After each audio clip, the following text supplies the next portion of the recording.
Growing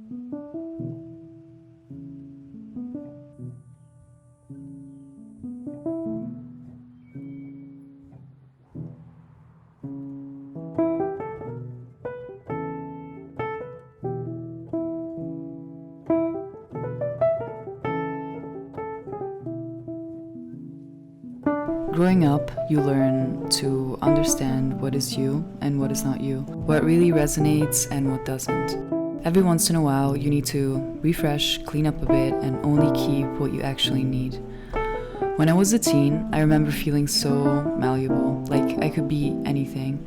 Unfortunately, I used to let the environment around me dictate how I felt, so my inner dialogue changed accordingly.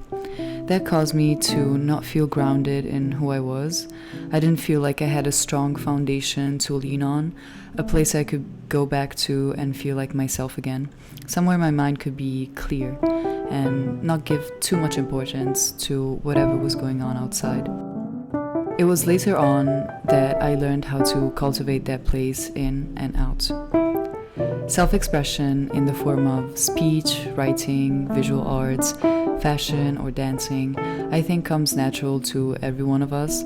As kids, we are sometimes told not to be this or that, to be quiet and conform, to stay still when you want to move and play. No matter what caused you to repress who you are, I hope you're brave enough to release those behaviors that make your light dimmer. So, why do I not show myself around people I don't know? Maybe I care too much about what people think of me, but that's implausible because I think I would act differently in front of people if I really wanted them to like me. But at the same time, I think I still want to make a good impression because perhaps my ego likes it. Not that having an ego is bad, but egos like to be reminded of how awesome they are.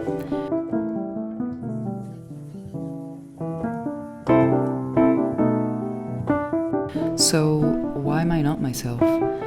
Maybe it's the slightest bit of anxiety that arises when I'm with a larger group of people. That little bit of uneasiness doesn't allow me to be spontaneous or goofy.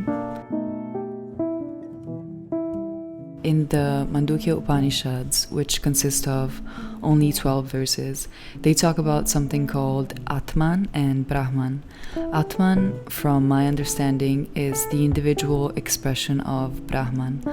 Atman is the unique essence that resides within each living being, including humans. It's what makes you you, and it transcends your physical body. It could be translated as self or witnessing consciousness.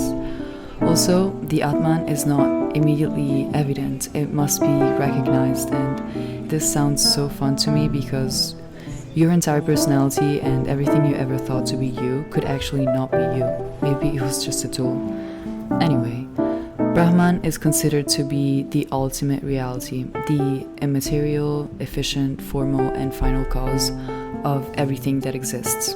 I find it interesting because it reminds me that I'm not that important, that worrying is pointless, that what I obsess over sometimes is just a waste of energy, that my shortcomings are very manageable. It makes me feel a sense of oneness. It's quite comforting thinking that we are all one thing. Each one of us is an expression of life that is unique. So since there is no one like you out there, you might as well take off the mask and be yourself.